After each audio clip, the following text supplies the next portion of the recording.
this is part 4 of the series, How to Beat Frustration. You can click the link in the description below to check out the other tips in this series. We've done 3 tips so far, now on to tip number 4. And tip number 4 is recognizing that sometimes the challenges we face that cause us to become so frustrated are in fact not natural but spiritual in nature.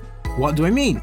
Well, often when we attempt to accurately identify, diagnose, and remedy our problems, we only consider the problem from a natural perspective. In other words, as we are thinking about our problems and making our assumptions and calculations, we're doing so based solely on information we compiled from our 5 natural senses: what we see, what we hear, what we touch, what we taste, what we smell. But the world we live in is not merely natural. There is a spiritual component as well. The natural and the spiritual are inseparably intertwined, so that what we do in the spiritual world can affect what we experience in the natural world, and vice versa. So then, as we examine our problems, if we totally ignore that there is a spiritual component to our lives, we're almost sure to have a warped, inaccurate conception of exactly what our problems are and how to properly fix them. So in short, we must pay attention to the spiritual aspect of our lives if we want to be optimally effective.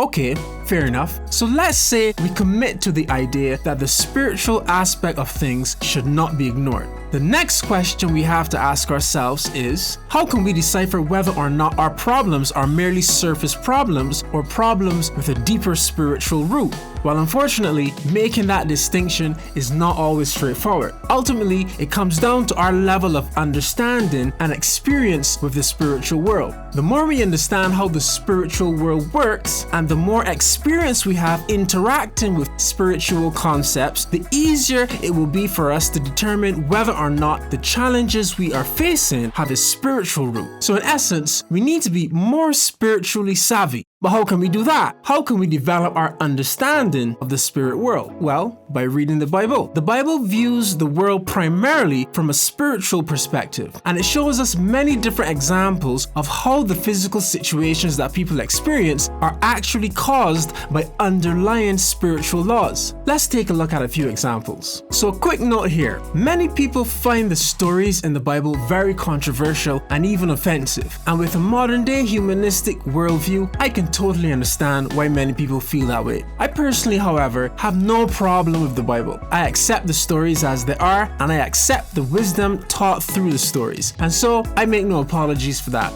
We all have the right to believe what we choose to. So you are welcome to continue with me to the end of the video, but you are also free to stop at any time. So with that, let's jump in.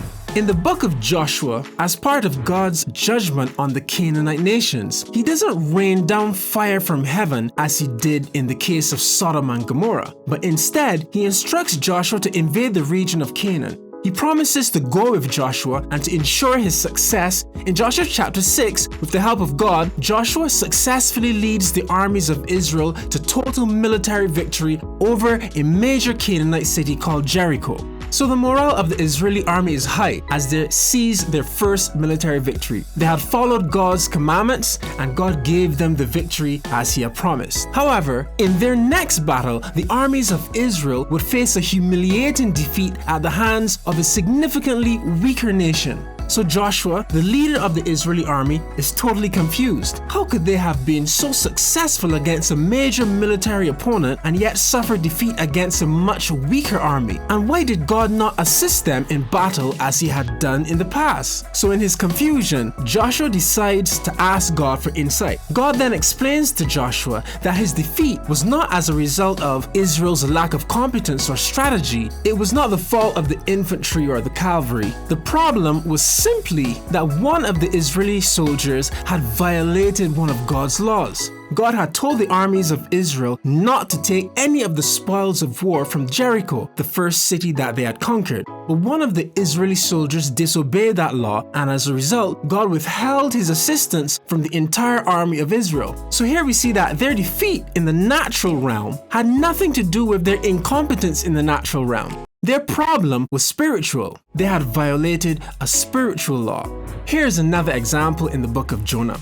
In Jonah chapter 1, God instructs Jonah to go to Nineveh to warn the Ninevites that if they continued with their wicked way of life, God would bring judgment on their nation. Now, Jonah is not particularly fond of the Ninevites and would rather not give them the chance to avoid God's judgment. So instead of going to Nineveh to warn the Ninevites, he decides to board a ship going in a totally different direction. So as Jonah travels by ship away from Nineveh, the seas become extremely rough and threaten to overturn the ship and sink it in the ocean. Jonah instinctively knew that it was God causing the awful weather.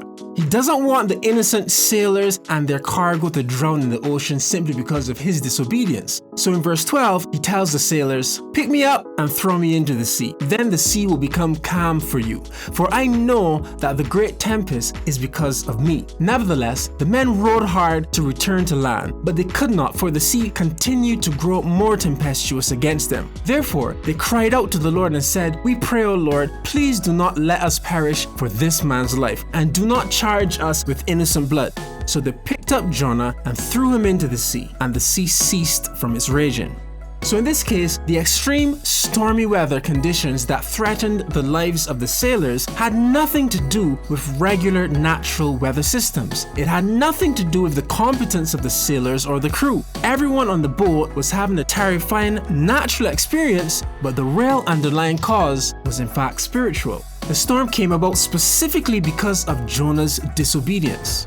Okay, so here's one more example. In 2 Samuel chapter 21, we read that the entire nation of Israel had been going through the hardship of famine for 3 years. Now, it's not expressly written here, but I imagine that many Israelites, including King David, would have been praying to God to bring an end to the famine and alleviate the suffering in Israel. Yet the famine continued for 3 years. So eventually, David decided to ask God for insight regarding the famine. God answers, "It is because of Saul and his bloodthirsty house, because he killed the Gibeonites." God was referring to a past incident where Saul, the previous king of Israel, killed many of the Gibeonite people, even though previous leaders of Israel had promised the Gibeonites that the nation of Israel would do them no harm. In essence, Saul, acting as king of Israel, breached a covenant made between the nation of Israel and the people of Gibeon. Now, in God's law, breach of contract is a serious offense with serious implications. In this case, the consequences were that the entire nation of Israel was made to suffer.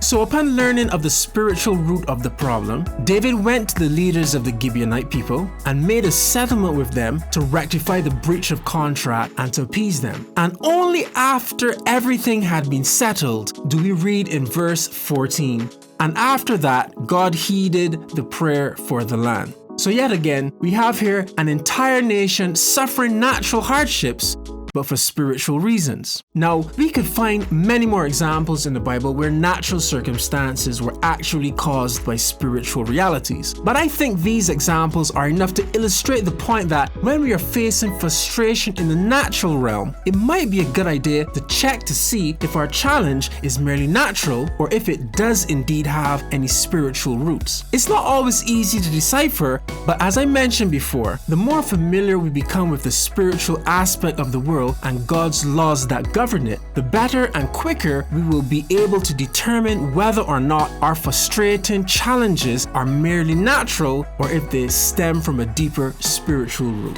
I hope to make a video that goes further into the topic of understanding the spiritual world from a biblical perspective. If that materializes, I'll do my best to remember to leave a link in the description below. But one tip I can give you right now is that when the challenges we are facing seem consistently strange, unusual, or repetitive in some way, that could be a great indicator that something is out of proper alignment in the spiritual realm.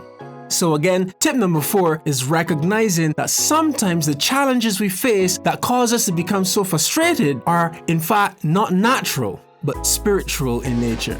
Okay guys, that's it for today's episode. Thanks so much for tuning in. If you like this video, please share it with your friends and give it a thumbs up to encourage YouTube to share it as well. If you want to stay connected, you can visit me at insight.joelbrooksonline.com. And you can also subscribe to this channel. Don't forget to click the notification bell. And you can also find me on social media, Facebook at Joel Brooks Online and Instagram at Joel Brooks Online. And guys, please don't be shy. If you have any questions or if you want to share your perspective, drop a note in the comment section below. It's always great to hear from you guys. So that's it guys, blessings from the Insight channel and see you next time. God bless.